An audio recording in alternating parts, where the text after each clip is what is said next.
नमस्ते दोस्तों और स्वागत है आप सबका एक और धमाकेदार एपिसोड में सिर्फ और सिर्फ इंग्लिश शिक्षा विकास माइंडसेट पर। मैं हूं लीसा और आज मैं बहुत एक्साइटेड हूं क्योंकि आज का टॉपिक हम सबकी लाइफ से जुड़ा है। लेकिन शुरू करने से पहले अगर आपने अभी तक सब्सक्राइब बटन नहीं दबाया है तो जल्दी से हिट करिए और बेल आइकन भी प्रेस करें ताकि आप हमारी कम्युनिटी का हिस्सा बन सकें। हेलो एवरीवन, मैं हूं टोनी। लीसा एक्साइटेड कह रही है, लेकिन मुझे लगता है आज का टॉपिक थोड़ा सीरियस है।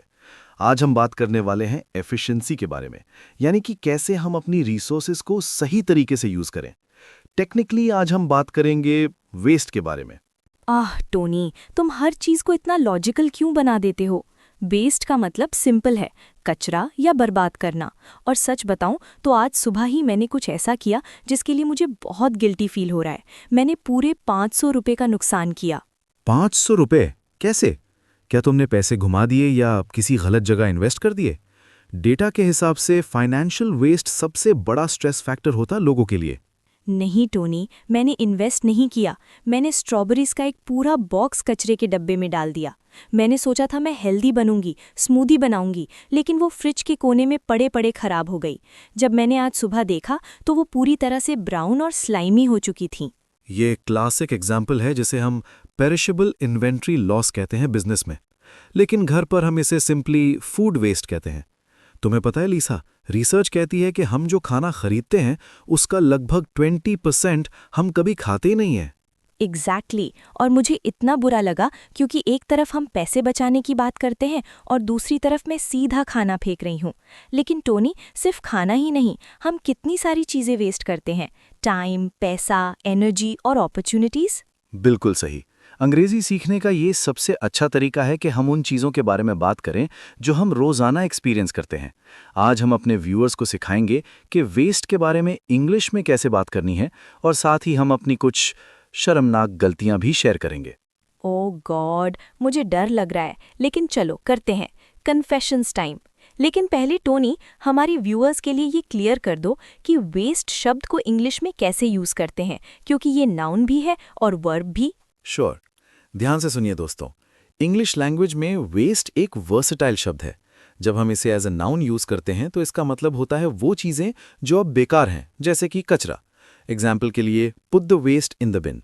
लेकिन जब हम इसे एज अ वर्ब यूज करते हैं तो इसका मतलब होता है किसी चीज का सही उपयोग ना करना या उसे बिना मकसद के खत्म कर देना, जैसे डोंट वेस्ट योर टाइम। वाह टोनी, मान गए तुम्हारे लॉजिक को। तो दोस्तों, टोनी ने जो सिखाया उसे याद रखिएगा। अब आते हैं मेरी सबसे बड़ी गलती पर। टोनी, क्या तुम्हें वो योगा मैट याद है जो मैंने पिछले साल खरीदा था? वो पर्पल वाला जो तुम्हारे लिविंग रूम के कोने में धूल खा रहा है? मैंने नोटिस किया है कि उसका प्राइमरी यूज अब सिर्फ कपड़े रखने के लिए हो रहा है। हाँ, वही वाला। मैंने सोचा था मैं डेली योगा करूंगी, फिटनेस क्वीन बन जाऊंगी। मैंने उस पर हज़ारों रुपए खर्च किए, लेकिन सच ये है कि मैंने उसे सिर्फ 2 बार यूज़ किया है। सिर्फ 2 बार। ये टोटल मनी वेस्ट है। इसे हम संक कॉस्ट फैलेसी कहते हैं। तुमने एक चीज खरीदी ये सोचकर कि वो तुम्हारी लाइफ बदल देगी, लेकिन असलियत में तुमने अपनी हैबिट्स नहीं बदली। मनी वेस्ट सिर्फ महंगी चीजें खरीदना नहीं है, बल्कि वो चीजें खरीदना है जिनकी तुम्हें जरूरत नहीं है। वैसे मेरी भी एक कन्फेशन है। वेट, क्या मिस्टर परफेक्शनिस्ट टोनी ने भी पैसे वेस्ट किए हैं? ये तो ब्रेकिंग न्यूज़ होनी चाहिए। जल्दी बताओ, क्या किया तुमने? मैंने एक हाई टेक कॉफ़ी मेकर खरीदा था। सोचा था कि मैं बरिस्पा क्वालिटी कॉफ़ी घर पर बनाऊंगा और पैसे बचाऊंगा। मशीन की कॉस्ट थी 15,000 रुपये। 15,000 रुपये? टोनी, तुम तो मुझे लेक्चर देते हो सेविंग्स पर। हाँ, मैं जानता हूँ। प्रॉब्लम ये नहीं थी कि वो महंगा था। प्रॉब्लम ये थी कि वो मशीन यूज़ करना इतना कॉम्प्लिकेटेड था कि सुबह मेरे पास उतना टाइम ही नहीं होता था।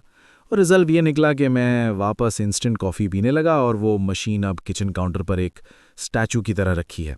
देखा दोस्तों, इवन टोनी जैसे लोग भी गलती करते हैं। इसलिए कहते हैं ना कि शॉपिंग करते वक्त इमोशन नहीं, लॉजिक यूज़ करना चाहिए। करेक्ट। चलो अब इस सेगमेंट से जुड़े कुछ इंग्लिश फ्रेजेस सीखते हैं। दोस्तों, जब हम वेस्ट की बात करते हैं तो कुछ स्पेसिफिक वर्ड्स यूज होते हैं। पहला फ्रेज है इम्पल्स बाय। इम्पल्स बाय का मतलब है बिना सोचे समझे बस जोश में आकर कुछ खरीद लेना। जैसे मैंने वो योगा मैट खरीदा और टोनी ने वो कॉफ़ी मशीन। जब आप दुकान में कुछ देखते हैं और तुरंत खरीद लेते हैं बिना प्लान किए, तो वो इम्पल्स बाय होता है। बिल्कुल। दूसरा फ्रेज है कॉस्ट पर यूज।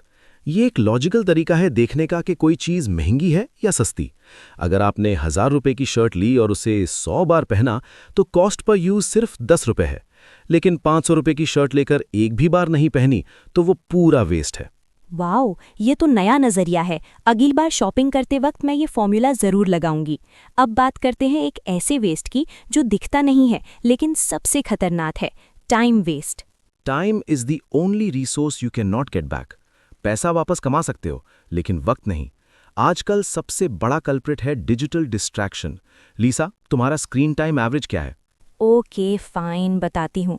पिछले हफ्ते मेरा screen time 6 hours per day था। मैं रात को सोने जाती हूँ, फिर इंस्टाग्राम रील्स देखने लगती हूँ। एक रील, 2 रील और पता ही नहीं चलता कब 2 घंटे निकल गए। इसे क्या कहते हैं इंग्लिश में? इसे कहते हैं डूम स्क्रोलिंग, जब आप बिना किसी मकसद के बस स्क्रीन स्क्रॉल करते रहते हैं और अक्सर नेगेटिव या बेकार कंटेंट देखते रहते हैं। ये प्रोडक्टिविटी का सबसे बड़ा दुश्मन है। मेरा टाइम वेस्ट थोड़ा अलग है। मैं परफेक्शनिज्म में टाइम वेस्ट करता हूँ। परफेक्शनिज्म में? वो कैसे? मैं किसी प्रोजेक्ट को शुरू करने से पहले इतनी रिसर्च करता हूँ और इतना प्लान करता हूँ कि मैं एक्चुअल काम शुरू ही नहीं कर पाता। मैं स्प्रेडशीट्स बनाता हूँ, फोल्डर्स ऑर्गेनाइज करता हूँ। मुझे लगता है मैं काम कर रहा हूँ, लेकिन असल में मैं सिर्फ प्रोक्रेस्टिनेट कर रहा हूँ। ओह, इसे मैंने कहीं पढ़ा था। इसे प्रोडक्टिव प्रोक्रेस्टिनेशन कहते हैं ना, जब आप बिजी लगते हैं लेकिन एक्चुअली में इंपॉर्टेंट काम अवॉइड कर रहे होते हैं। एग्जैक्टली। हम दोनों अलग तरीके से टाइम वेस्ट कर रहे हैं, लेकिन नतीजा सेम है, अपॉर्चुनिटी का लॉस। जब आप टाइम वेस्ट करते हैं तो आप अपॉर्चुनिटी वेस्ट कर रहे होते हैं। अपॉर्चुनिटी वेस्ट सुनने में थोड़ा हैवी लगता है, इसका एग्जाम्पल दो ना।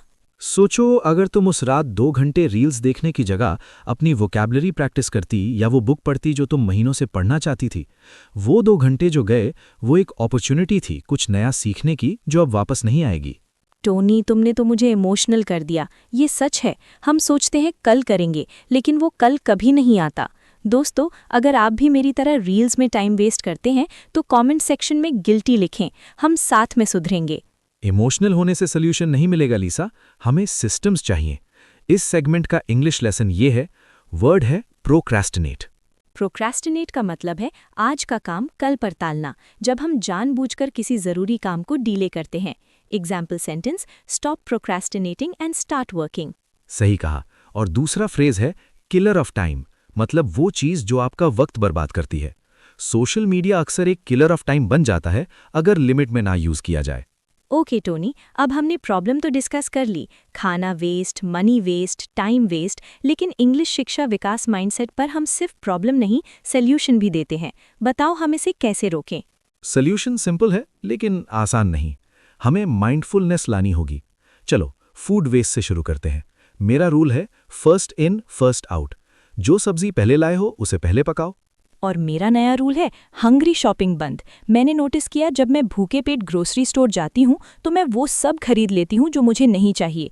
इसलिए अब मैं शॉपिंग लिस्ट बनाकर जाती हूँ। Very smart. लिस्ट बनाना इम्पल्स बाइंग को रोकने का सबसे इफेक्टिव तरीका है। मनी वेस्ट के लिए मेरा फेवरेट रूल है द 24 आवर रूल। अगर तुम्हें कोई महंगी चीज़ पसंद आए तो उसे तुरंत मत खरीदो, 24 घंटे रुको। अगर कल भी तुम्हें उसकी उतनी ही ज़रूरत महसूस हो तभी खरीदो। 90% केसेस में तुम भूल जाओगे।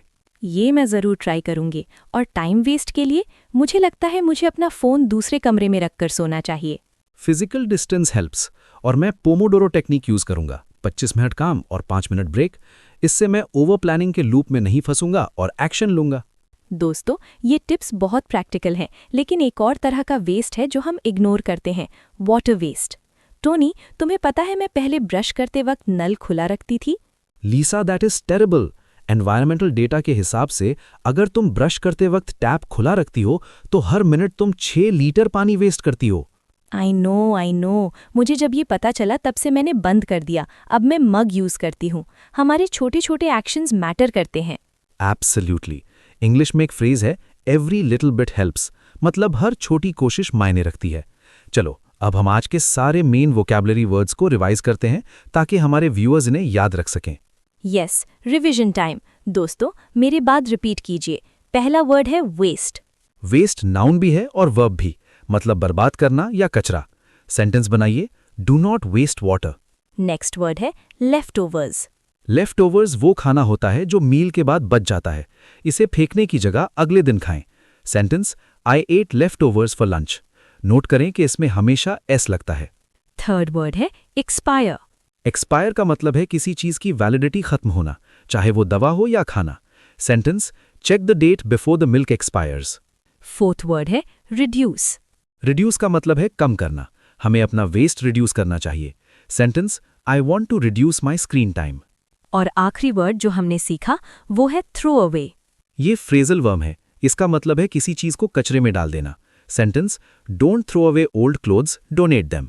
Great job everyone. देखा आज हमने कितनी आसानी से इंग्लिश के इतने इंपॉर्टेंट वर्ड्स सीख लिए और साथ ही लाइफ लेसन्स भी ले लिए। टोनी, मुझे लगता है आज के एपिसोड के बाद मैं अपनी स्ट्रॉबेरीज को लेकर ज्यादा केयरफुल रहूंगी।